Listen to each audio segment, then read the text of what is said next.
So I actually, I was hanging out with friends yesterday, and I suggested watching that because I knew you were going to watch it, and I figured, okay, fine, I'll just crap all over it, whatever.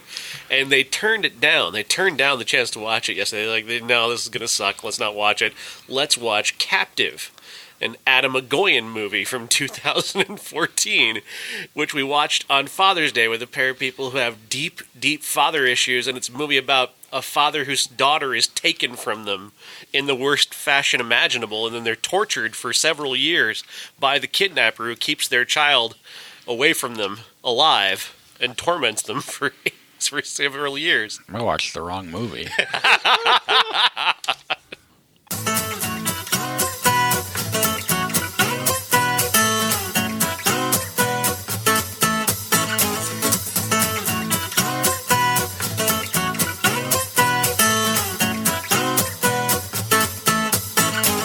Welcome to the Everyone's a Critic movie review podcast. I'm your co-host, Bob Zerl.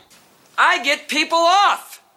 I look for the one guy who isn't getting off, and I make him get off. With me, as always, is professional film critic Sean Patrick. I am the smart. I am the smart. S-M-R-T. I mean S-M-A-R-R-T. And Michael Carlson. Let me go, Bo. You go. You go, we go. They cut it out. What the hell? You go, we go. Thank You're you. doing it wrong, Steven. Has Backdraft 2 come out yet? Yeah, it's like direct to video. I know. It's Baldwin Brothers in it, right? Yeah. I don't know. Baldwin cousin. Yeah, he's like Dane the Baldwin or whatever. yeah, he's like a chief or assistant chief or something. And Donald Sutherland's in it too, I think. But no Russell or Hudson's or anything. Where do I go from here? Visit us at ihatecritics.net, everyone's a critic podcast.com. We're on Facebook, Twitter, Instagram. Our handle is CriticsPod. Follow us there for the trailers, or podcasts, Sean's reviews, and all around interaction. Tell your friends about us. Listen to us on Apple Podcasts, Google Podcasts, Stitcher, Spotify, Alexa, and all your podcatchers. Subscribe to the show, rate and review the show. If you write a review, we'll read it on the air, like this one from Jason H. in Fort Lauderdale. 5 stars. It's a great listen. I look forward to this podcast weekly. I hold off until Friday to get my fix, and you still never disappoint. Great banter between hosts. The reviews are great, but it's not really about that. I've agreed and disagreed with certain takes, but either way, the love for movies, even when the film disappoints, shines through. The criticism is fair and measured. I can't really say how, but this podcast brings me joy. Thank you.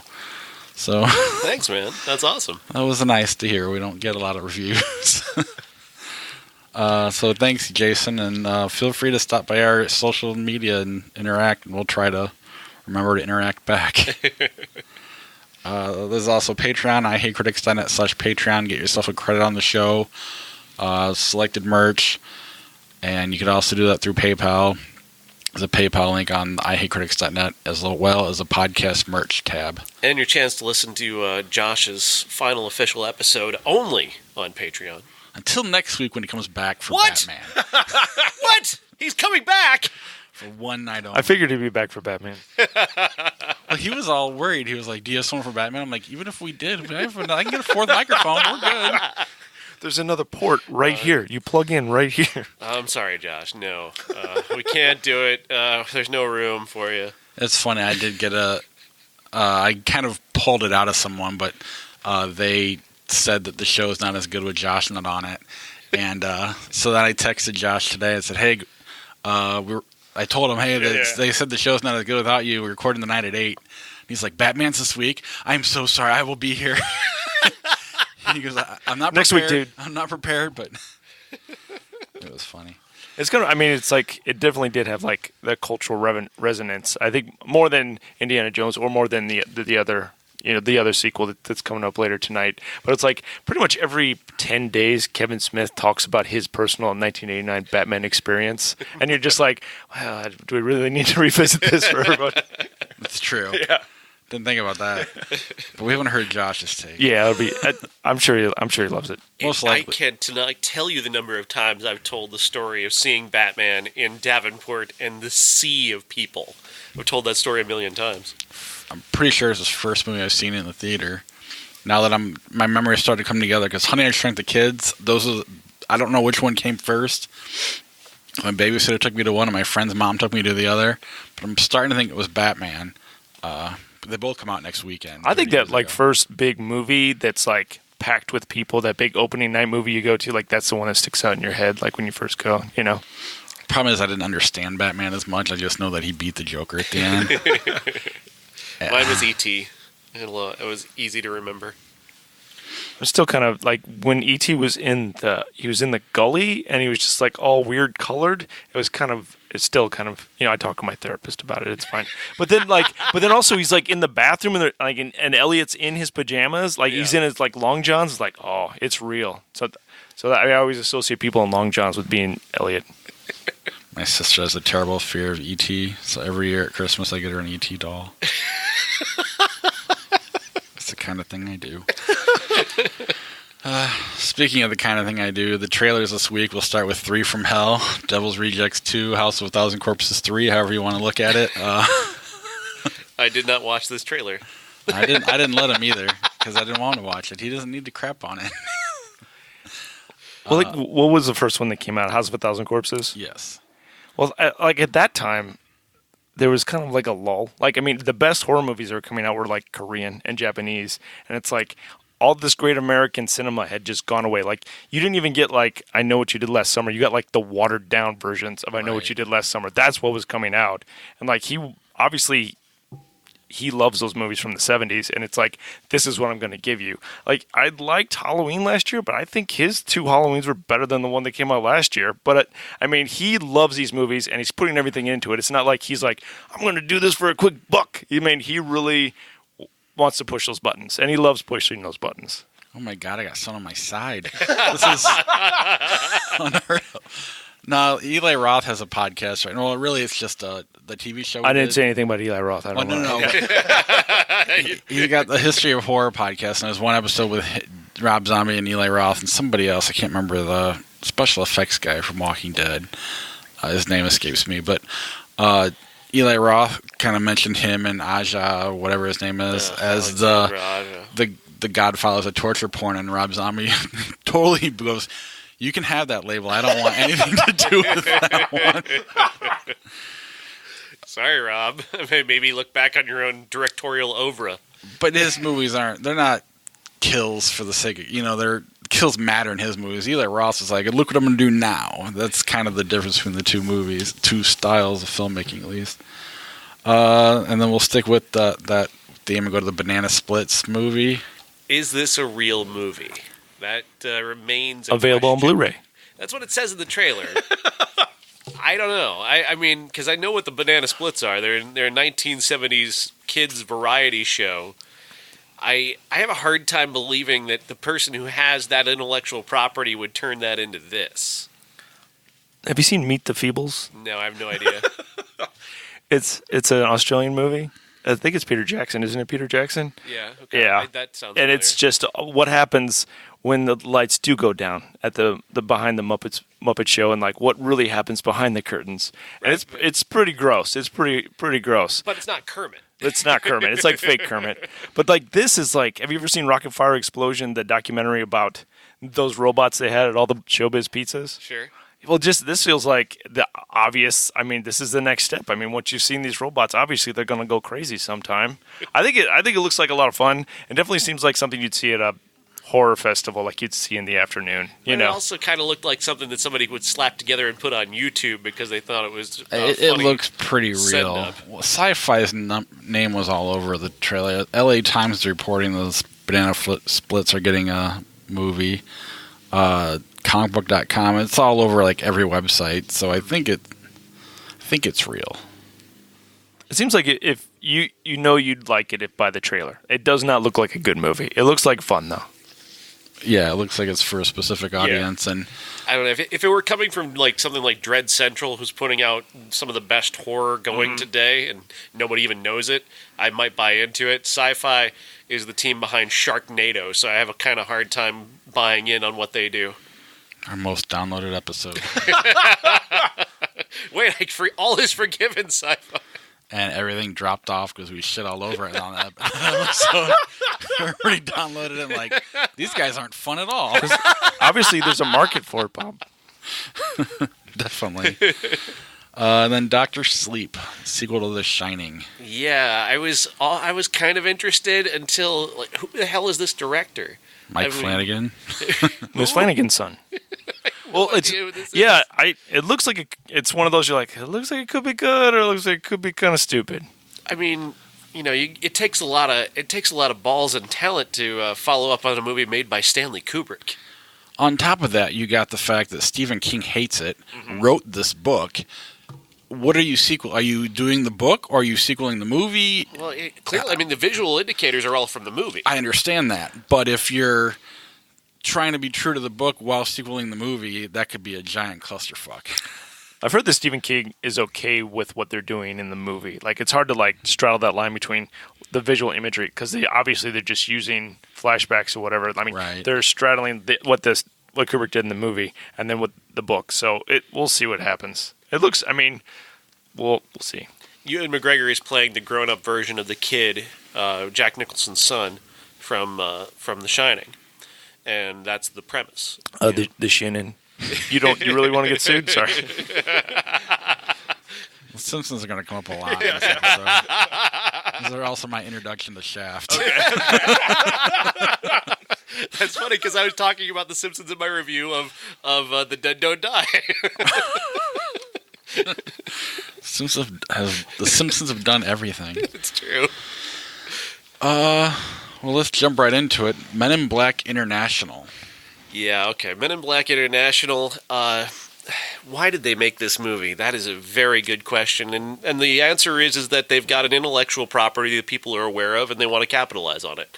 And from a purely business standpoint, that makes sense. From an artistic standpoint, it's empty and dull and just not a very good movie. Chris Hemsworth and Tessa Thompson are the stars here as M and H.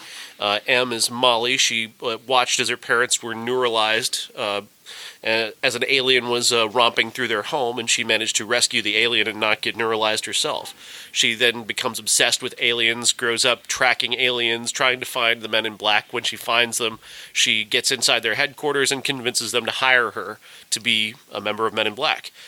She's assigned to a case in London where she's going to work alongside Agent H, Chris Hemsworth, who's a formerly brilliant agent who the last time he saved the world from an alien invasion had something happen to him, and he's been kind of lost and confused ever since. So you've got a solid narrative here. You've got her trying to overcome her inexperience and obsession and deal with, trying to understand the secrets of the world, and you've got him trying to overcome this loss that he's not sure of what took place, what he lost, and what set him off on the path that he's on, overcoming his own, demons.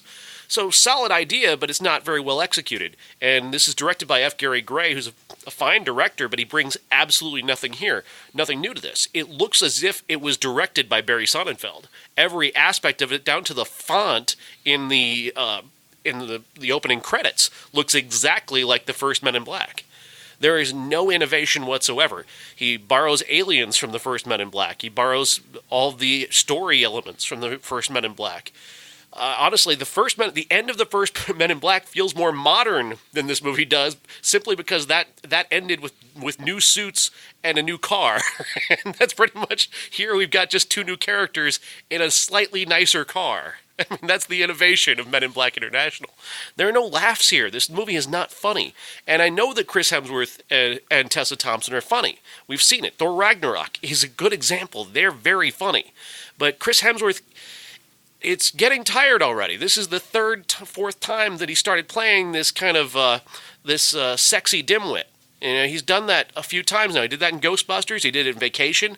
He had aspects of that in Thor, and now here he's doing it again. And dude, come on, mix it up a little bit. It's not his fault he's so handsome. And a dimwit. I didn't see this one, but I heard no one I knew liked it at all. I've never seen a Men in Black movie, and my son had a big Father's Day tournament, and it rained, so there was this little gap for me to go see The Dead Don't Die, and I just kind of dumbassingly said, or we could see Men in Black, and he jumped out, put his iPad down, I'm going to go see Men in Black. I'm like, fuck. So we went and saw Men in Black instead. I did get to go see Dead Don't Die later on, late last night. But so we went to it, and it's empty, I guess, but it's just it's just a movie. I didn't hate it. I didn't think there's anything wrong with it. But I thought Tessa Thompson actually was really good. I thought she kind of has kind of a breakout movie star type. You know, she kind of is the best thing about this movie, in my opinion. Kimon Nanjiani was pretty funny, too. Like, not funny, but he was an okay side character. But otherwise, I mean, there was definitely questions like, you know, they sure got out of that pretty easily with what happens to Liam Neeson. Why wasn't there? I don't know. It just seems like there'd been more conflict from his end early on instead of building it up like a twist, which is the way they did it. It was extremely obvious. Extremely obvious. I just saw the trailer. It seems pretty obvious from the trailer what happened. Correct. I'm sorry. I don't need to watch it. I'm sorry. Yeah. It was just that because of wanted to make it look like a twist for kids who would never see the twist coming, all the logic goes out because, you know, he's on your side the whole time, and then the way they win is basically because I know you're in there, whatever your name is. Yeah. And it's like, well, but he was more out, you know, there to talk to when he was still himself. I don't know. There was just, the twist kind of affected the narrative and the conflict. I don't know. It just didn't make a whole lot of sense. And you just pull the straws and it all falls apart. It felt like from the outside in that they needed to go through the script at least 3 or 4 more times. And it's just like, if you're a producer, you find a director and you find these people are magic. Like in Ragnarok, there was just so much fun just watching them together on the screen. You're like, let's put them in something else. Like if you could pick anybody in Hollywood to hang out with, you'd pick those 2 people. They seem like they'd be so much fun to hang out with. And it seems like this movie's just a movie.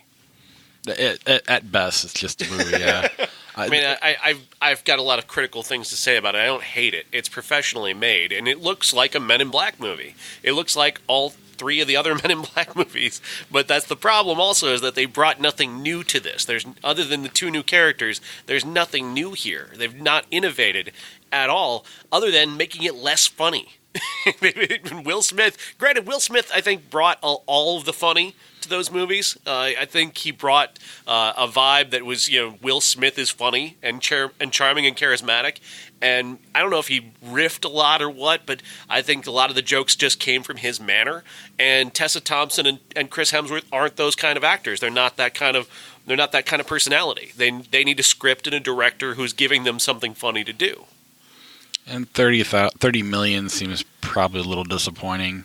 A little bit, considering that each of the previous 3 had opened to north of 50 to 60 to 70 million. Right, so it still could probably make its money back, but I don't know. I did, like I said, I thought it was kind of a breakout performance for Tessa Thompson, because she is the main character, and Chris Hemsworth is kind of on the side, even though he's the biggest name. But other than that, it's just kind of a movie. On the way to the theater, I halfway was trying to convince my son to go see Shaft, knowing it's rated R, knowing he's 7, but thinking it'd be a good story for the podcast. So I'm listening to the Shaft theme song, because that's one of the best theme songs of all time, and he's enjoying it, and he's like, can I hear the Oh Snap song? I'm like, what the fuck's the Oh Snap song? It's for Men in Black, and I'm getting it in my head, so now I can hear it in my head. And I'm like, is that like Black Eyed Peas? No, it's Fergie. And so it's London Bridge. So I pull the song up on my Apple Music, and I hit play, and it's like, oh shit. And I was like, oh, so now I gotta try to pull it up on YouTube, the clean version. Wow. Yeah. So, yeah, instead of the Shaft theme, he wanted to hear London Bridge by Fergie. A song I thought I'd never hear again. You failed as a father. Now we've been listening to MILF Money all week long. Oh, God. No, that's not true at all. Shaft. Shaft, yes. Shaft 2019. Not Shaft 2000. No, or 1971. We'll get to that one later. Shaft 2019 stars Jesse T. Usher as John Shaft Jr. and Samuel L. Jackson as John Shaft Sr.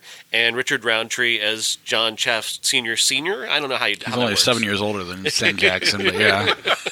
Well, it's weird too because in the 2000 movie he refers to him as his uncle, and then in this movie they go out of their way to reboot that or recast that. They even bring it up. You were pretending to be my uncle all those years when you're actually my father. Like, why would you? What do you need to redo that? It was fine. He was it worked a little bit at him as your uncle. I mean, if it mattered to the story, sure. But it doesn't in any way whatsoever. It just makes it that much dumber and makes Samuel L. Jackson look that much more narcissistic, which is hard because he's extraordinarily narcissistic in this movie. And, oh, God, he is really out of touch in this movie. His version of John Shaft is old. He is an old man, and he's sad, and he wants you off his lawn, and get rid of that coconut water. What kind of man drinks coconut water? And why do your shoes match your pants?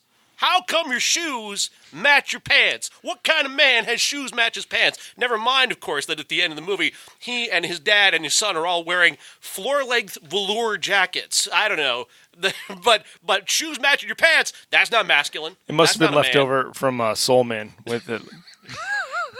So it feels like he's just making the case to eliminate the baby boomers. That's what it's feeling like. It is so just...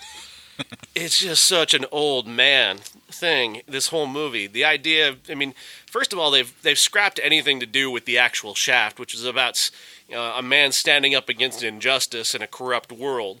And now it's just about drugs and terrorists, and it's supposed to be an action movie. But the real dynamic is between he and his son, who have been apart for years, and he thinks his son isn't a man because his son has shoes that match his pants and drinks almond water. And that's not masculine to him. And it's so freaking stupid. And he keeps bringing it up. And the kids with their cell phones, everybody's on their computers all the time. Oh, the world's going too fast. And the son's not totally into the female reproductive organs as much as he would be. He's not a sex machine to all the chicks. He just wants to be a sex machine to one chick. The introduction of John Shaft. For millennials. The introduction of John Shaft has Samuel L. Jackson having had sex with a woman, and he for some reason he comes up and his face is all slimy, and I guess it's because he's been performing oral sex, but they don't refer to it at all. Like, they make no mention of it. Like the joke was cut or something. See, at least the dirt didn't cut it out. Have you seen that movie yet? What's the dirt? The Motley Crue biopic. Oh, yeah, they didn't cut that out. It's emblematic, though, of just how lazy this movie is that they introduce that and then they don't do anything with it. It's just emblematic of how bad this and poorly thought out this movie is. Nothing in this movie works. It's really terrible from beginning to end because... For some reason, just Samuel L. Jackson wants to complain about millennials, and he wants to complain about how young people aren't masculine anymore. And even when his son defends himself in a fight, his son uses this thing capoeira in a fight and beats up a guy, and he goes, "What were you doing? That's not how a man fights." Well, he beat him up. What do you care? Now, I mean, it sounds like, though, that the point is that he's wrong. No. Unfortunately, no, that's not. Because if you watch the actual movie, no, the point is that Samuel L. Jackson is right. And he's talking to an audience his age.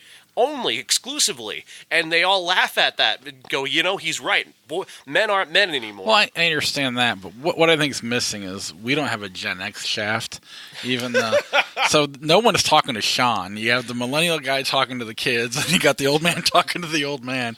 And we hate baby boomers so much, that's all we can focus on. That's what I think the real problem is a lack of a Gen X Shaft. I think it's a lack of a good movie is what we're lacking. Well, there's that too. I just think it's such an old man perspective. And Shaft was cool because Shaft didn't give a crap about that stuff. He was about fighting injustice. He's about beating back the man. He's about facing up to a corrupt authority. And this is about complaining that a kid's shoes match his pants.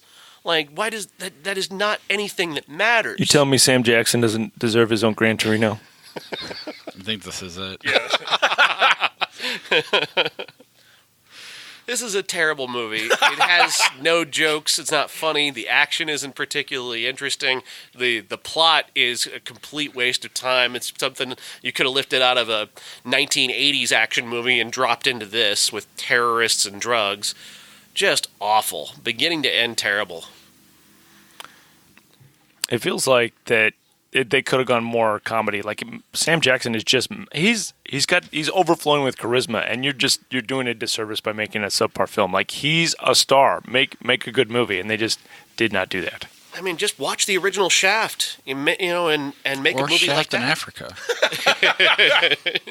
But seriously, like, just take what the original Shaft did and apply it to the politics of today. There's still injustice and corruption to face up to. The Shaft of today is standing with Black Lives Matter. He's not pointing out that your shoes match your pants and complaining about almond water. He's standing there with Black Lives Matter and fighting back against corruption. And he's talking about police killing kids. That's the Shaft of today, and they don't do any of that in this movie, and that is a massive failure. Yeah, but kids are on social media all the time. They're always on their phones. There's plenty. I mean, I'm sure that you could have punched Whitey in the face. Like, that would have been... Who was this kid that's playing the new Shaft? Was he Jesse T. Usher? I don't know who he is. Was he in Independence Day 2? Could have been. I think he was that kid. He was like Will Smith's son, I think. Who they should have got. I mean, obviously, it's not probably too much of a departure from the Black Klansman, but Denzel's kid would have been great as Shaft. Yeah. I mean, that kind of would be. I mean, obviously the obvious next step. What? Like the obvious next step would be to have him. Well, right. Well, right. He's a yeah. Just that movie in today, you moved to Black Klansman, that would have been a perfect Shaft in like the 2000 if you made it absolutely a modern day movie. Absolutely. But they probably started this one before that and were doomed to fail. Before we move on to any more new movies. Ladies and gentlemen, this is the main event for the linear, legitimate, and universally recognized, undisputed classic. We'll talk about the old Shaft before he got old. Yeah, the Richard Roundtree version, 1971, directed by Gordon Parks, takes a rare perspective that you weren't getting in 1971. New York City from the perspective of a black man who is standing up against a corrupt police department. And usually, up until this time, the version of New York that you're getting is coming through the perspective of white guys. Something along the lines of the French Connection, or the early Scorsese stuff. It's all from a very white perspective, and while it's confronting crime and corruption, it's coming at it from that very specific perspective. And the black perspective is a very different and unique perspective on this. And while Shaft isn't a movie that is all that deep or all that special in that way, it's at least a unique perspective. And Richard Roundtree portrays that very well as Shaft, who's a private detective who takes a case that finds him working for a guy named Bumpy, who is a criminal, but he's trying to find an innocent girl who's been caught up in the middle of all this corruption and trying to save her by any means necessary. He's going to team up with a group of militants to do that. The militants are at first suspected of having taken the girl, and instead they're now going to help him find her. Again, the movie itself isn't particularly special, but what is special is Gordon Parks. He's got a perspective, he's got a point of view, he's got a character that he's going to put in a very specific position that is opposing all sides, the criminals and the corrupt authority, and from a very specific black perspective. And that, I think, is that makes this movie groundbreaking. It makes this movie memorable, and it gives it a life that it deserves, that deserves to live as long as it has. And I can't, like, my introduction to blaxploitation in general is Bart and Lisa Simpson singing the Shaft theme song in karaoke.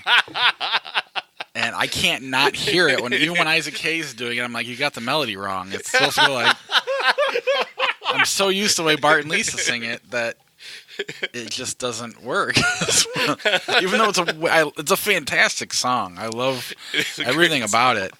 But I don't know, it just stuck in my head and I can't get it out no matter what.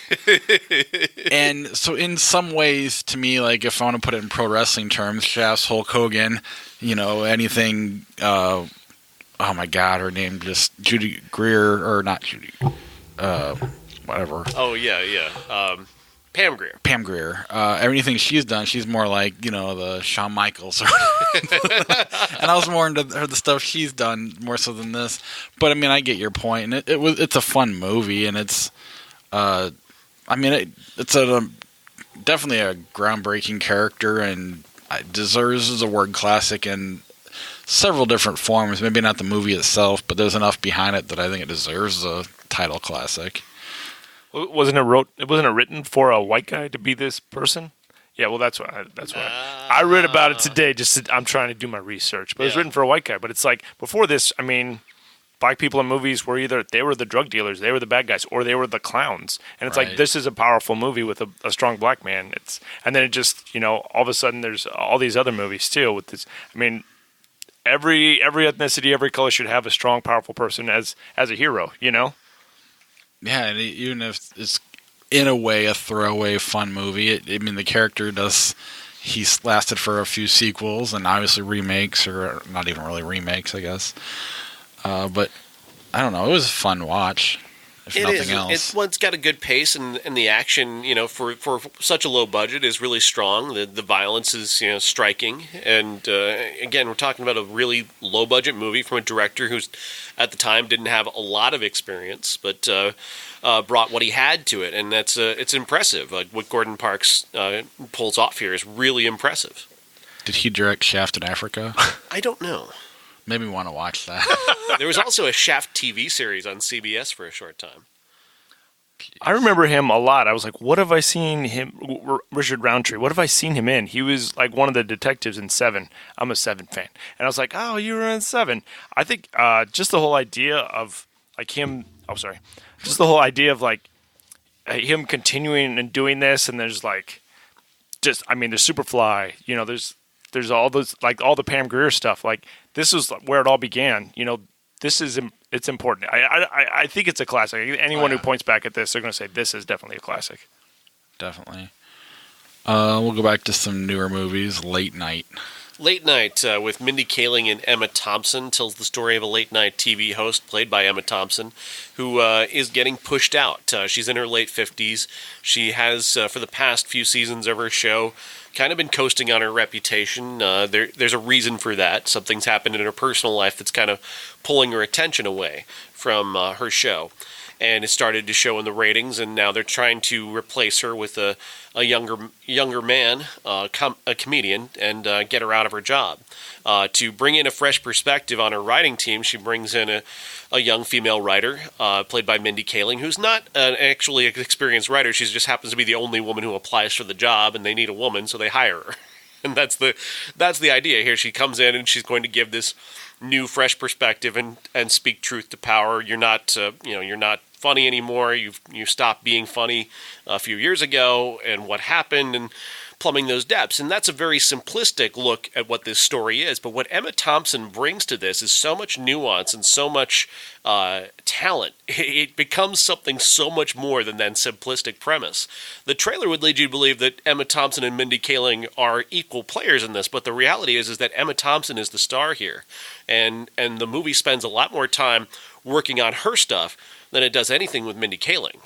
And that's really fascinating. The way she really goes deep on this character and brings you inside her.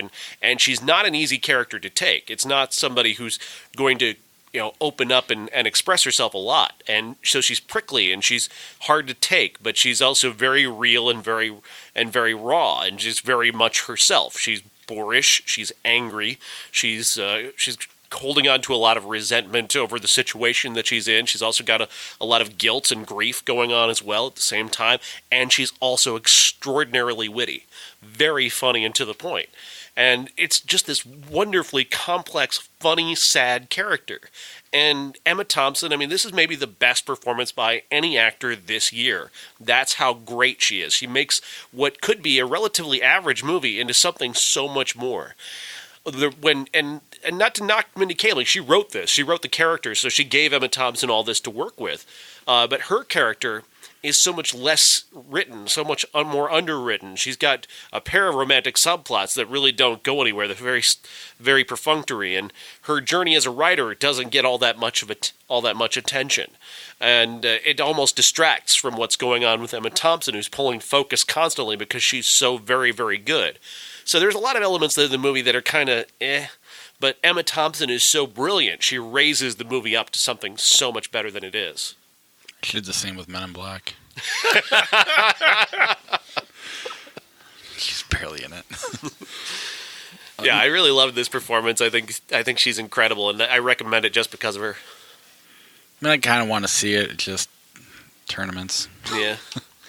My wife and I planned to go to see it, and then my mother-in-law came over, and then the kids would not let us leave the house. So it's one of those things. So. The moral of the story is don't have kids. Best decision I ever made. Oh, the dead don't die. The dead don't die. So in my review of this movie, I was actually referring to The Simpsons a lot because I call this an old man yells at cloud movie. Basically what this comes down to is Jim Jarmusch is mad at those darn millennials and their cell phones. Oh, they're like zombies, you get it? The kids and their cell phones, they're like zombies, you get it? I can repeat the joke if you need me to. Buying stuff on the Amazon and the eBays. They're all like zombies, you see, with their consumer culture turns them all into zombies. No way like Day of the Dead. Yeah, that movie hasn't been made already. It is incredibly old man yells at cloud. Just this rage, impotent rage going out in no particular direction whatsoever, with satire on the level of a hack comedian in a suburban comedy club. I mean, that's the level of satire that we're actually getting here. You could get this from any number of guys at the Funny Bone in Cleveland. Like, that's the level of comedy that Jarmusch is bringing here, and that's what makes it so disappointing to me, because he's a really interesting director. He's usually very thoughtful about stuff like this, and he just comes off as just get off my lawn. This comes off as old man stuff, just like Shaft. And it really drags down the movie, on top of several other weaker elements, like the meta stuff. This movie does a lot of meta stuff, where at a certain point, Adam Driver refers to the script. Right off the bat. Yeah. Throughout the whole movie. That's the song from our script, yeah. Right. Yeah. He's referring to the script, but that goes absolutely nowhere. Are we improving now? Yeah. Well, it seems like it should have. I mean, I don't want to reference Gremlins 2, but it felt like they should have had a broken of the fourth wall situation. If they're going to keep referencing it, they should have been like people holding boom mics or whatever, like in Spaceballs or in Blazing Saddles. Like, right. Been like, I guess we're making a movie about zombies now. Like, we're just hanging out and making a sad movie about zombies. At a certain point, it should have a point, and it never does. There's no payoff to it. It just is something that happens during this movie, this shambling thing that's going on. Then there's the casting of Selena Gomez. She's just there because she's a young, well-known millennial. I mean, that's pretty much millennials. She's the only reason she's there is specifically so that she can have her head hacked off and Adam Driver can hold it up. And boy, look how funny we are because we cut off Selena Gomez's head. And what are you doing with that? I mean, there's so many things that just they happen and they go nowhere. The only thing I like about this movie is Tilda Swinton. Tilda Swinton leaning hard into that weird Tilda Swinton thing. She plays an undertaker who is Scottish and a ninja. and an alien. Something else. Yeah, Spoiler alert. She's just. I think that was your payoff, though, for the whole fourth wall, which is how weak of a payoff it was, because that wasn't in the script that he got. Yeah. That was the whole joke, I think. But to me, with Deadpool existing and even Batman, Lego Batman, movies who do it without really a point or payoff, they just do it and it works. I think if this comes out maybe 7-8 years ago and you lose the point you're trying to make and you're just making a fun movie, I think it would be funnier. A lot of it has to do with I've seen this way too much. But if you get Adam Driver and Bill Murray doing this and I haven't seen the joke before, it could be funny. Mm-hmm. But it was just so much of oh my God. At first I was like, this is kind of neat and original. No, it's not. Well, I feel like he's been sitting on the script for like 12 years or something. Like, it seems like it should have come out 10 or 15 years ago. Yeah, and I think this exact same movie, especially if you lose the trying to be Dawn of the Dead, because it didn't. That movie already exists. We already got the consumerism zombie movie. We don't need Well, especially the ending. You're like, are you preaching to us, Tom Waits, about buying stuff? What are you doing? Yeah, I actually fell asleep for like 2 minutes. I was really looking forward to this movie. It looked like a lot of fun, and the trailer was enough. If you've seen the trailer and enjoyed the trailer, just live with that and you won't be disappointed. But the movie itself is just kind of boring. It lacks energy. There's no fun. I mean, I'm sure it's on purpose, but it's like, I need you to have less energy on this take, even less. I need you to be super sad when you talk now. I mean, that's all the Chloe Sevigny character does in the movie, is just become progressively more sad, which I guess would be a proper reaction in a zombie apocalypse. Dead people everywhere, yeah. But at a certain point, that's all she does. There's no other layer to it. But nobody has layers except for Tilda Swinton. That's because she's an alien. I heard rumors about that, and I was like, oh, yep, this is really happening. Okay, yep. Yeah, and I mean, I don't know. I did think I liked the line about dead hipsters, because it's always fun to call people hipsters, even though they weren't really hipsters. Yeah, no. But otherwise, I do think, though, like you said, 10, 15 years ago, this exact same movie without the Tom Waits thing at the end where you're preaching to us, maybe is funny. Don't change a thing. It might be funny. It's just, this has been done too much lately, and it just doesn't work. Well, there's an entire scene in there, like I was talking about before, where you've got zombies carrying cell phones, and it's like, my eyes rolled so hard in my head, it was physically painful. But they were also carrying coffee, so if you get enough things that they're carrying, then you can dilute it. But I don't know. Well, I mean, he's done great movies. I mean, there's Ghost Dog, and then there's Dead Man, and then Coffee and Cigarettes. They're good movies, and then he just makes this, and he's like, I felt like he honestly was sitting on this, and he's like, I guess I should make this now. Like, poor guy. Yeah. Yeah, poor me, really, because I really wanted to like it. I have a radical idea. We'll cross the streams. Excuse me, Egon. You said crossing the streams was bad. Cross the streams. You're going to endanger us. You're going to endanger our client.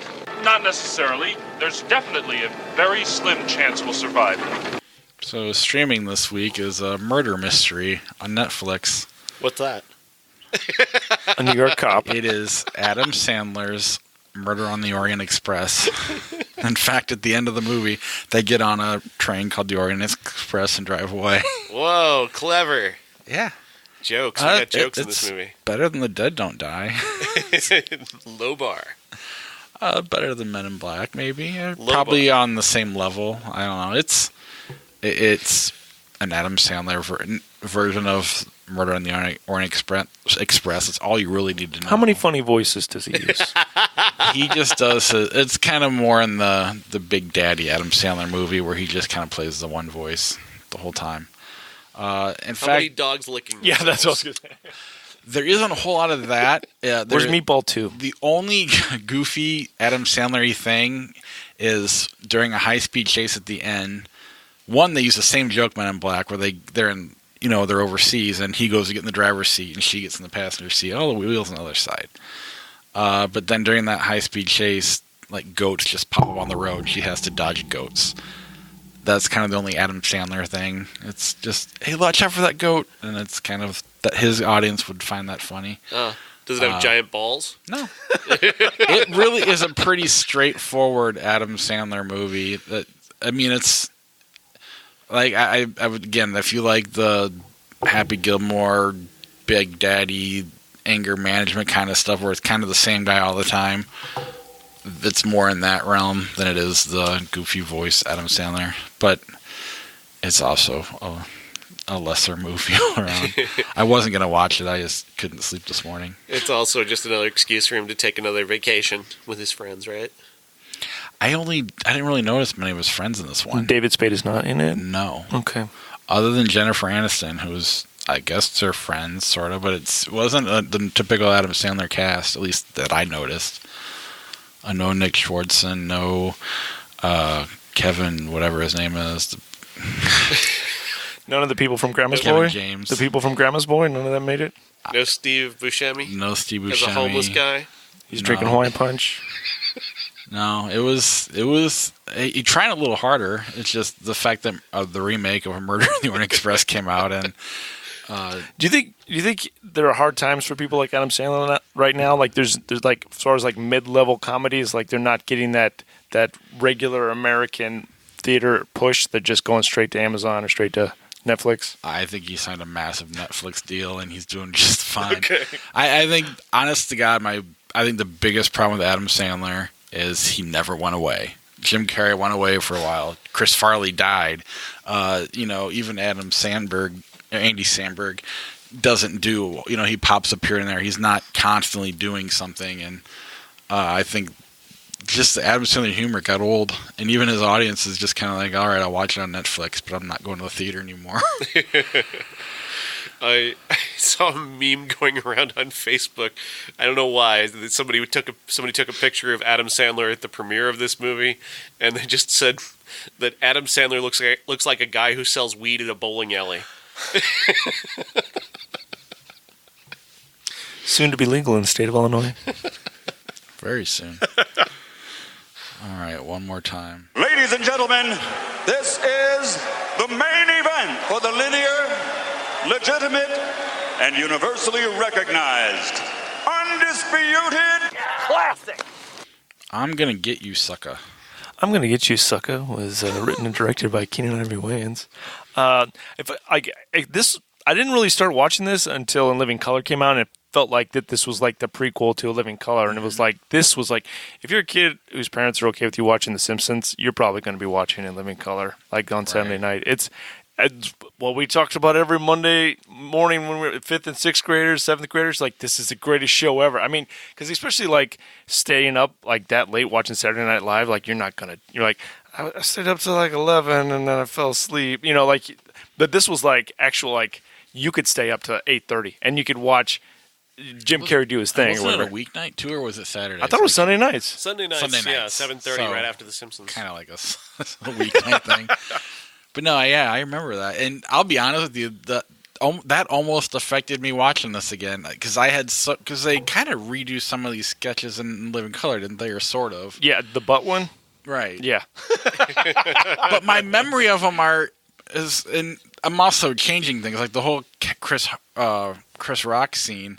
I have a whole longer scene in my head. It feels like that's the most popular one, as far as like people referencing it, like Friends today. Like whenever you go out to eat or whatever, like people reference that one. I don't remember what sketch was the Good Lord, That's a Lot of Money, but I'm combining that with this, and I'm wanting him to say that when he's and it's such a quick scene. I think he does that. I think there's an extended cut of that he did on In Living Color. Right, yeah. And those sketches affected me. Well, I'm like, that was too fast. I want to see the whole thing. But that said, you're right. This definitely was kind of the prequel to In Living Color. Yeah, there was also the Hollywood Shuffle. You've seen the Hollywood Shuffle with Robert Townsend, and he also had that show on HBO. I was blessed with my family spending the extra money for HBO. It's like Robert Townsend and his partners in crime, and there was like skits and there were songs. Like it was like it felt like they had all of the Wayans and then Robert Townsend were all together, and then they split. Like, he's uncredited in the movie, but Robert Townsend was involved in the creation of the movie. And the whole idea is actually pointed towards Eddie Murphy. Like, he was like, "Hey man, you guys should make a blaxploitation movie, a stupid blaxploitation comedy." I just there's so many little scenes that just pop up, and it's so dumb. It's so much fun. I mean, it's an 80s police academy movie. It's a Naked Gun movie, but it's African American oriented, and there's like little things that come up like in your day to day, like when you're paying for food, you're like, "Point in my hand for a dime." It's like, "You got change for 100." And also like whenever like I work at the fire department and people are like in their class A's or whatever, and like, "I got this one for surfing, I got this one for shorthand." I think it's hilarious. Like, it's just like things just like. It was definitely a kind of movie I watched 100 times. And some of the stuff has held up, and other stuff is like, that's not appropriate. But it's still fun to revisit. It is incredibly funny. The over golding is just such a his brother OG'd. idea. It's a real thing.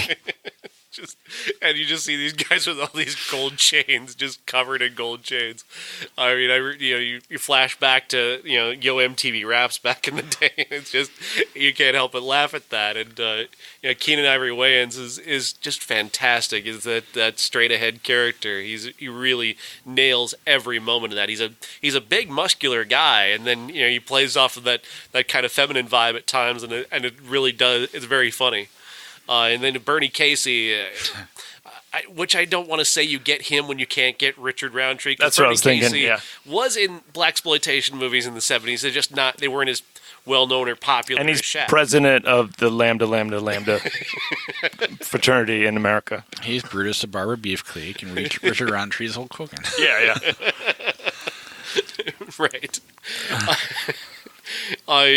He's funny. Yeah, just everybody in this movie is hilariously funny. I loved seeing Damon Wayans and Kadeem Hardison get thrown downstairs.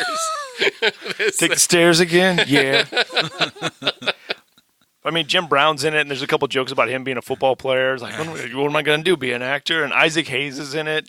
It's fun. It's pretty stupid, but it's nice to revisit.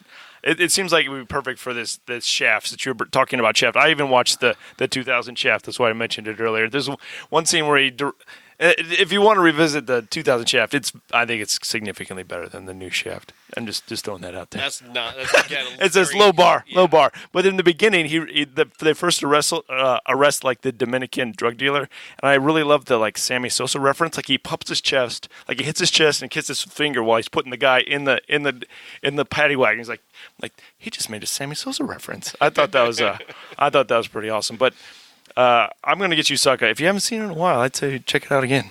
Yeah, it recently turned 30 a couple years ago. Just last year, I think. But it was, I didn't watch it that time. I watched it this time, which was nice. And what I kind of like the parody was almost more subtle than like Naked Gun. It's still there, right? But it's not as in your face, which I thought it kind of gave it what felt fresh to me. I know it's been 30 years, but it was just kind of a neat way to watch a parody movie and have it not kind of fall in line with those and just kind of be its own thing, which I thought was really fun. The theme music. That's an inspired bit. That really is him walking around with his own theme from Shaft following him wherever he goes is just a great idea. And then the introduction of KRS-One at the end was that's a perfectly you take the old thing and you make it new. That was brilliant. Also, The Last Dragon. If you haven't checked out The Last Dragon, it's a fantastic movie. It's Kung Fu Joe. He's a great. He's not in that movie, but there's a Last Dragon. It's fantastic as well. Last Dragon. All right, let's move on to our 30-year-old movie. Since this is Aunt Bethany's 80th Christmas, I think she should lead us in the saying of grace. What, dear? Grace! Grace! She passed away 30 years ago. We only got one new movie, or one 30-year-old movie this week, and it's Ghostbusters 2. Yeah, the... Ghostbusters 2, the new batch. Yeah. Tell us about the new batch. Except there's nothing new about this. It's this rewatching it, you just get reminded that they can make multiple bad sequels to the Ghostbusters. It's a lot of fun. Like honestly, up until the point where they kidnap the baby, it's an okay movie, but it's not a good movie at all. I really like Rick Moranis. Pretty much every piece of dialogue that he says is amazing. I used to have a roommate. Then my mom moved to Florida. It's just everything he says is fantastic. It just feels like it was all the stuff they cut from the first one, and they're like, well, let's just make a movie out of this. And as far as like it, super weak with the story, and especially like as a kid, you've been watching 3.5 years of Ghostbusters cartoons. There's so much fodder, so much story they could have done, and they just did not do it. Hey man, I really don't care for this one. I love the original, like everybody, like every good thinking person does.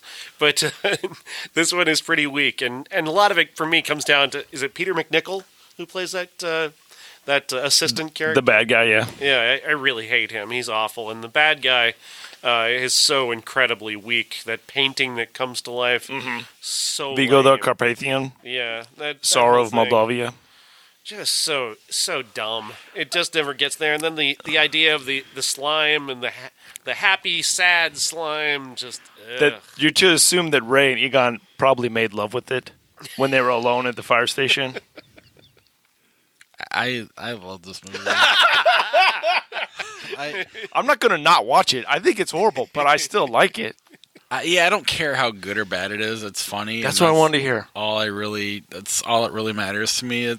I quote this one almost as much as I quote the first one. I mean, whenever I see, like when my brother had kids, it was always like, you're short, your belly button's 6.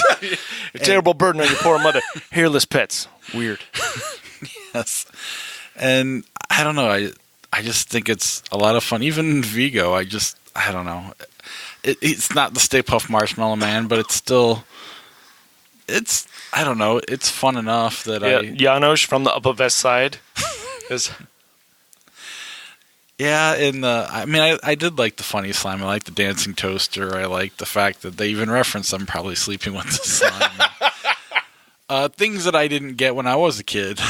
And, I don't know. And then, this probably the first girl I saw that her shirt on was when she was giving her kid a bath. I don't know. Maybe. I'm stretching there. But I just find, I don't know. I've kind of watched these two together as one movie almost, so I don't really separate. I think that was one of the first DVD double packs I ever bought was Ghostbusters and Ghostbusters 2. Peter Venkman, World of the Psychic. It used to be one of my two favorite shows. What was the other one? That's a Bassmasters. It's a fishing show. It's a fishing show. It's the whole, the first 3 quarters is very watchable. It's so much fun, but it feels like after they kidnap the baby, you're like, this is pretty dumb. But it's fun. Honestly, that's the part of the movie where I always fall asleep is when right after they kidnap the baby. I watched it. I know what they're gonna do. And I remember being so excited as a kid that I got the Nintendo controller out to remove the Statue of Liberty. But obviously, as an adult, it's the big square one. It's the big square one. Right, because I didn't have that one, and I really wanted that one. I played. My friend had it, and it was not very. Fun. It was not easy gameplay. I agree. My friend had it as well, and I'm glad I had the one. You got ripped off, man. It's breezy enough, but I get tired of Peter McNichol very, very quickly. He grates on my nerves with that stupid accent. And Vigo is a weak villain. Sigourney Weaver's barely there. I don't know. And you can only go so far with Bill Murray's riffs with this movie for me. It did kind of feel like he was just making stuff up. Yeah. It felt like Ivan Reitman as a director feels completely checked out. Yeah, it was like that scene in Jay and Silent Bob Strike Back where Gus Van Sant's just counting money. Is this okay, Gus? But and I know Bill Murray hates it. That's why he won't do a part 3. Is that why he hated it? He just didn't like it, or I don't know why. I just know he doesn't like it. Mm-hmm. Isn't he confirmed for the new one? I think they're all confirmed for the new one. I mean, I think other than Rick Moranis, I think everyone's confirmed. And Ernie Hudson. Nobody talks about Ernie Hudson at all. Is he not invited? What's going on? Eddie Murphy is back. Finally do this I think Ernie Hudson. They just had the Ghostbusters Fan Fest 2 weeks ago, and there's rumors out there that it's going to be the new movie, the reboot of the reboot. That's a prequel. I don't know. It's they're supposed to have it's going to involve the Ghostbusters and a family, and it might or may not have a little girl having a proton pack on, just having especially with Stranger Things and with it and everything. If they could, I think it'd be pretty cool to have little kids with proton packs. I know it's probably dangerous, but it's not. It's a movie. So how are they doing the Egon stuff? They'll just have a bust in the background with his face on it. Just have Seth Rogen do it and then CGI Harold Ramis over the top of him or something. I thought the last one, it felt like the acting was not the problem. It was definitely the script. I wish the last Ghostbusters was good. I mean, the ones with the ladies. It felt like this is going to be awesome. My daughter's going to grow up loving the Ghostbusters. Oh, they just let these people Judd Apatow this entire movie. They were just making jokes the whole. And they had the further I get away, I like that one in the moment, but the further I get away from it, it just doesn't. I don't go back to it. And I think they tried too hard to include the original Ghostbusters too much in it, and I think that kind of took away from it. It prevented them from doing their own thing enough. And then I think Chris Hemsworth was in hindsight, it's kind of distracting. It's a joke he's done, like Sean said earlier, too much since then, so it's kind of lost its effect. It's like a disability being that handsome for him. I mean, I still do like that Ghostbusters. But I don't remember it. Right, but that's It doesn't linger. I mean, I bought it, but my daughter does like it, and her friends like it, but not like we liked Ghostbusters. So. Like, I literally watched it every day, or at least parts of it, for like 3 months straight when I was a little kid on beta. I did as well. What my daughter watches a lot, or she hasn't watched it in a while, but it was Yoga Hosers was the one. Oh, really? Well, it's got girls in it. I mean, it's got girls as protagonists. I think it'd be pretty cool if they had like a younger protagonist as like a part of the Ghostbuster universe or There whatever. You go. Millennials, if you want to be different, embrace Yoga Hosers. You don't understand it, Dad. This movie speaks to me. No, you need to watch Reality Bites. But yeah, I mean, I did go and visit the firehouse, like the actual firehouse in Tribeca. Really? Like, you get there, you can kind of peek around in it. I'm sure I could have, I don't know. Like, they got the sign from Ghostbusters 2. Like, they've got half of the sign. So, like, on their firewall, like, as you look in the bay door, you're like, oh, they've got Ghostbusters. Like, it was definitely like, I walked around the corner. It was like a Field of Dreams moment where your, like, heart skips to be like, it's a real place. The firehouse is a real place, just like the Field of Dreams. It's a real place. I like how the fact that they didn't even try out the logo too. They actually kept the 2 on the, on the car. And then what's the song? Is it a Bobby Brown song instead of a? It's a Bobby Brown song. Yeah. Too hot to handle, too cold to hold. Yeah, the Ghostbusters in your control. It's practically Ninja Turtles too. Yeah. Go Ninja, go. Yeah. This song's a little But I don't know. It's harmless enough, and Bill Murray's wit is what. And I don't have to watch the whole thing either. I think maybe I don't realize it, but I probably don't watch the last quarter of it. But there's enough in there and that I can go back to and quote, and it's definitely nostalgia that makes me like it as much as I do. Anything else on Ghostbusters 2? Not really. Are you looking forward to the next one, Ghostbusters 2020? I guess that's what the name is right now.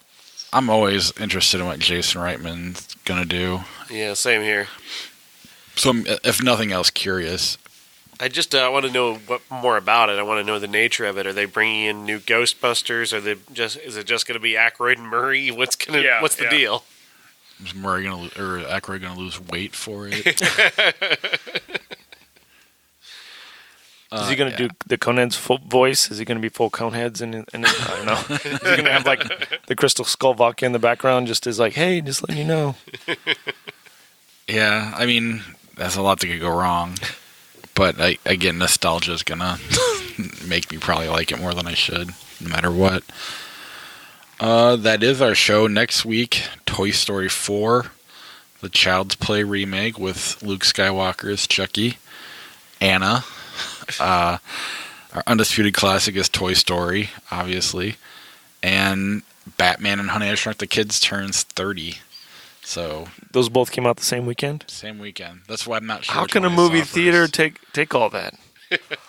I understood Honey, I Shrunk the Kids at the age of 9 or 10 or whatever I was. It's the movie that made Rick Moranis retire. Because it didn't. I think he got points in Honey, I Shrunk the Kids, and then he's like, "I'm a billionaire now. I got all this Disney money." Deuces. But he had sequels. Yeah, but I mean, it's like when Honey, I Blew Up, the kid didn't blow up. Yeah, it'd be nice if he came back and did something. He's popped up here and there, but not really. I think he was in Brother Bear. He did voices with the Bob from the Mackenzie when they did their whole shtick from the Canadian people. The hosers. Also, before we get done, I brought my G.I. Joe. He's a action force. He's not a true G.I. Joe, but when I would have a black exploitation character involved in my G.I. Joe play, I'd have this figure to be in my. He's got a giant afro. It's a black dude. It's action force. Is not a true G.I. Joe figure. Just want to say that. We'll take a picture and put it on the Facebook page. He really does have a toy here, or an action figure. I always forget the. Josh always. It's fully posable. It's not. It's for fun. It's not just for fun. Josh always has a little Batman in his pocket wherever he goes. So. Well, I had Does he? I had these little Kiss toys that I've since thrown away because my son broke them. And Josh was helping me move in, and I was finding a place to put them. I referred to them as toys. He goes, "They're not toys; they're action figures." They're just Kiss dolls. They're money-making machine for Gene Simmons. Hey, Josh is back next week. Yeah, for now, unless he doesn't show. Yeah. That's always possible. I think the love of Batman will bring him. I think Batman was definitely the coolest superhero movie for a long time. Oh yeah, I agree completely. Probably the one I watched the most. Before I go, I want to thank our Patreon supporters. We'll start out with our key grip level, Charlie Messing, and the Hall of Fame podcaster Jason Bryant.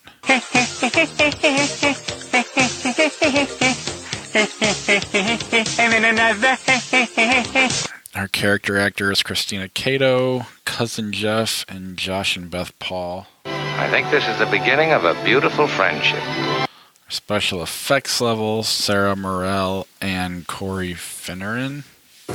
May the Force be with you. Our movie star Dave Stevers. Wherever, I guess it's over here. I want the truth! You can't handle the truth! If you want to be a Patreon supporter, head over to ihatecritics.net/Patreon to get yourself a credit on the show. You can also donate via PayPal. And then if you want some podcast merch, ihatecritics.net, click on the podcast merch tab.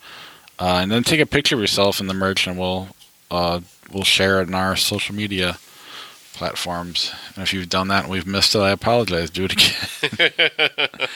And if you could rate and review the show or subscribe to the show, wherever platform you listen to us, we will read your review on the air.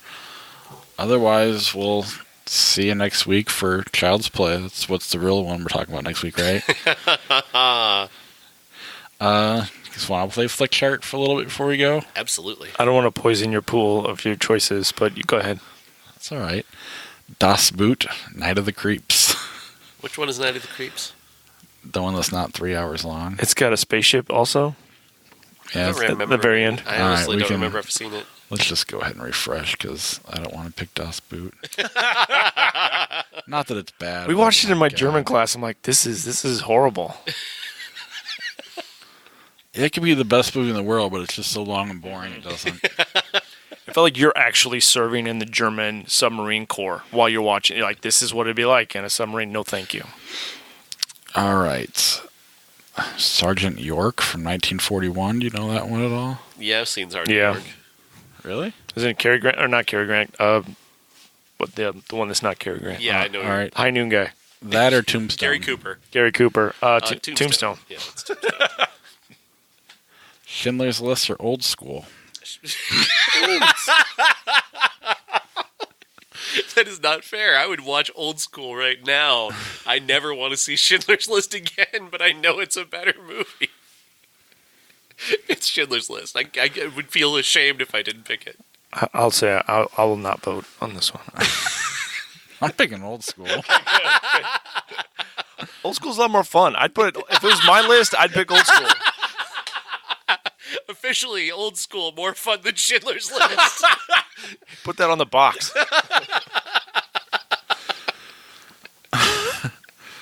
Casanova 2005 or Army of Darkness? That's Heath Ledger, yeah. Army of Darkness is the obvious choice. The Casanova. Okay, Casanova. Okay, yeah. My sister was into it. I did not watch it. So but Army of Darkness. The Machinist or Lethal Weapon? Lethal Weapon. Lethal Weapon. Machinist is a fine movie, but he lost too much weight for that. You guys, it seems like he's like in Machinist weight right now for that race car movie. Like he looks like that's what he's doing. Yeah, does, yeah. Didn't they tell him to stop doing that? All your glands are going to be through. Like, doesn't he have to take special pills now? Something like that. I know Matt Damon was told to stop losing weight after that war movie he did. McConaughey too, after Dallas Buyers Club. Courage Under Fire. You lose weight for that movie. Not that it's bad, but no one remembers that one. True Grit 2010 or Scream 3? Oh, it's definitely True Grit. Yeah, Scream 3 I just watched recently, and it sucks out loud. True Grit. I agree. Shutter Island, Terminator Salvation. Which one's Terminator Salvation? One of the bad ones. Okay. It's Shutter Island. Yeah, that's fine. I'm going to go Shutter Island. I've got Terminator 2 on the box set of Laserdisc, so. In Her Shoes, 2005, or Chasing Amy. Chasing Amy, though. In Her Shoes is a very underrated movie. Which one's In Her Shoes? Cameron Diaz and Toni Collette. Oh, yeah. I've seen that, yeah. It's like a little girl. It's like a girl power movie. It's good. When's the last time you watched Chasing Amy? Just asking you guys. 3 This weeks year. ago. It's kind of problematic to watch. It's like a lot of dialogue that's like you feel uncomfortable watching. But I think the story still is there. Yeah, whenever I watch movies like that, I just disappear to the 90s. You just think about how horrible a person you were in the 90s and it was okay to watch. Sorry. Okay, Samuel L. Jackson. No. I mean, his kid. But I mean, it came out at that time period, so I mean, it was fantastic for the time it came out. Well, even like mid 90s when they talk a lot like that too in that movie, and that came out last year. But it just for whatever reason I just disappeared at that time, and not that I missed those days of talking like that, but we did. And well, it kind of felt like there's like a stand-up act where the guy just uses dude in a totally different ways, but people use like the F word that's not the F-U-C-K word in this movie, like dude, but they just use it like just keep saying it all, every different kind of expression they're using that F word for that. Yeah, I mean, in fairness to Chasing Amy, at least they were trying to deal with. Yeah, they approached it. They actually brought it. I mean, it wasn't just a throwaway thing. They actually brought it up at the end of the movie. It intends to challenge you in that way. Yeah. It intends to challenge you as that character too. As Amy as a character, is a very specific character where people try and take her in the context of, he's saying that a lesbian can just switch at any time, and he's just challenging you with that specific character. Mm-hmm. Right, now 40-Year-Old Virgin, that one, because that kind of came on the cusp of everything changing. Yeah. That one got hard on occasion. I still think it's funny, but I'm sorry, I keep getting all these cartoons that aren't real movies. The game chair scene does not hold up, and it's hard. It was hilarious in the moment. It was hilarious in the moment, though. Yeah, you're gay because. But yeah, even Paul Rudd and Seth Rogen are kind of ashamed of it. Yeah. Walk Hard, the Dewey Cox Story, or Evolution? I mean, I think Walk Hard is one of the most overrated movies. I don't understand what people see in it. So Evolution is a bad movie, but I prefer it over Walk Hard. That's the one with David Duchovny. Yeah. I'll go with that one. I will too. I think Walk Hard's overrated. Ooh, Toy Story 3 or Pan's Labyrinth? Ooh, that is tough. Those are like, you take these movies, you're like, and then you take these other two movies, you're like, they're both really good movies. But I would watch Toy Story 3 before I watch Pan's Labyrinth. I don't know what I'd watch. I'd watch Toy Story 3. Well, I don't have to decide. I don't even know what I'd show my kids first. Space Jam or Broken Trail? Which one's Broken Trail? I don't know. Yeah, looks like who's that old guy? Robert Duvall's in it. No, I don't recognize it. I bet my dad's all over that one. Space Jam or Warlock, 1989. Oh, it's definitely Space Jam. It's definitely Warlock. Cassandra with a K. It's down to you, Space Jam or Warlock. Space Jam. It's because Bill Murray's in it. Josh would be so mad right now. I know he would. Does he hate Space Jam? He hates it so much. I really like it because he goes back and plays basketball at the end. That's a happy story. Right. But I like Warlock better. An Officer and a Gentleman or Swingers? Swingers. Definitely Swingers. I agree. Can I tell you a Swinger stories from? Please. Or before I get to the Swinger story, Ghostbusters 2 or Ronin? I was just thinking about Ronin earlier because I wasn't sure if, like, in the movie we were watching, The Dead Don't, like, I wasn't sure if she was a samurai or a ninja or a Ronin. I was like, what exactly? Like, in the Japanese, but I would definitely. What were the two choices here? Ronin or Ghostbusters 2? I'm going Ghostbusters 2. As am I. But I think Ronin is definitely a better movie, though. Ronin was the first movie I actually got up to go to the bathroom in the middle of it. Every other time I just make myself suffer. But that one I'm like, you know what? I'm just going to go. Why does that matter? I don't know, but I remember that. So my swinger story. We went out of town for the week and stayed in an Airbnb. And I had to work, so I needed Wi-Fi. Well, my wife booked an Airbnb with no Wi-Fi. So we were just going to eat one of the nights and go stay in a hotel. So I'm at Hotels.com, and I come across this on Hotels.com on my phone, a swingers community for like $70 a night. And they do like swing dancing, and then you do like the Lindy Hop and things like that kind of stuff. Yeah. Like jump, jive, and wail without clothes on. Jump, jive. Okay. I brought this up on my podcast, the Awesome 80s podcast. I think like any town with over 10,000 people, I think there's a swinging situation. I only bring that up because there's a situation in Galesburg by the truck stop. Anyway, it's every town. I'm telling you, every town. Every town. And it was funny because I got caught up on the reviews. I ended up not booking a hotel at all, and we just stayed in the Airbnb an extra night. But I was like lost an hour just reading through. Like, we didn't realize this was a swingers clothing optional club. But the people were really nice. And then, like, the next one, there was a bunch of feral cats just running around, eating our food. There's a hot tub, but the jets don't work. The pool's heated, but there's no heater. Or it's supposed to be a heated pool, but the heater doesn't work. Which is problematic when you're naked the whole time. And I don't know if you've been out, but the bugs are really bad right now too. So, as fun as that sounds, this sounds like a wonderful Yelp rabbit hole to go down. Yeah, lost an hour of my morning while on vacation, reading reviews on a swingers community. And you didn't get your work done? No. Nor did I go to the swingers community. My wife wasn't up for it.